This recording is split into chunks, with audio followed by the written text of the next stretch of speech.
आज भारत बंद ओडिशा रे पड़िबो एहार प्रभाव जानतु कौन रहिबो खोला और कौन रहिबो बंद।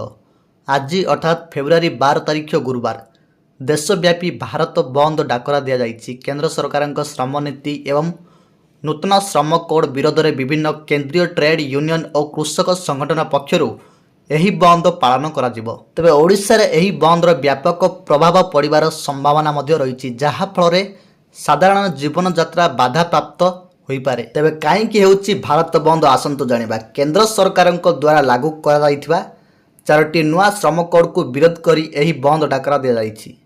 एतसो पुराना पेंशन योजना ओपीएस लागू करिबा, घरोईकरण बंद करिबा एवं कृषक मानक पाई न्यूनतम सहायक मूल्य एमएसपी सुनिश्चित करिबा भली दाबीगुड़ी को नहीं 10टी प्रमुख ट्रेड यूनियन एकाठी होइछंती।